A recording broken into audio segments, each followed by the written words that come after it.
On a monté aussi ce projet pour un peu montrer aux personnes qui ont des appréhensions pour faire des choses à cause de leur spina bifida qu'on peut faire beaucoup de choses sympas en fait. Et donc on aimerait bien aller parler de notre projet aux Irlandais et puis après aux Écossais.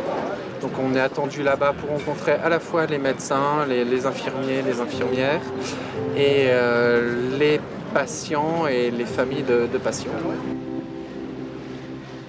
L'expérience là, ça va très vite parce qu'en fait on a fait quoi, 3 jours de voyage. En 3 jours, on part d'un niveau qui est proche de zéro et puis ils découvrent tout, le fonctionnement des cartes, du bateau, les manœuvres, etc. Puis là, ça avance et la progression, elle est rapide. Et comme ils ont le couteau entre les dents, ça va très vite, quoi. Donc ça, c'est chouette.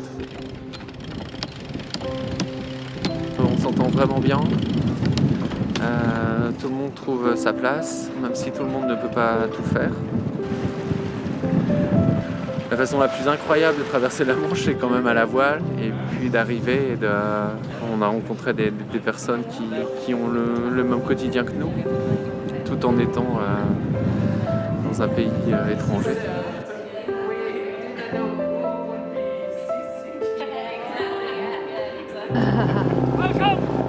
C'est vraiment déroutant au début et donc les 3 premiers jours tout est nouveau, tout est à découvrir, donc le cerveau est en ébullition, le corps est secoué dans tous les sens. Ça fait longtemps que je voulais faire de la voile et ce qui a été un frein, ça a toujours été le physique et j'avais peur de ne pas être capable et en fait finalement je me suis sentie très capable.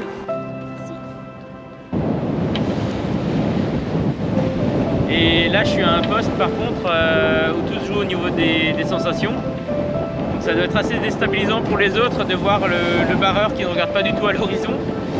Mais c'est génial quoi, de sentir le vent comme ça dans la figure et de faire en fonction de ça et ouais, d'être à l'aise dans cet exercice, ça me fait super plaisir. Entre 5 nœuds 5 et 6 nœuds 5. Au début, ça marchait bien, on faisait des bords à 8 nœuds. Tiens, Humainement, ça a été puissant. Ça a été vraiment puissant parce que voilà, c'est un voyage qu'ils attendaient à mort. Ils étaient tous hyper motivés, hyper impatients de le vivre et se rendre compte que c'est complètement. Je pense que pour beaucoup, se rendre compte que c'est complètement possible, c'est vraiment chouette et c'est vraiment important, quoi.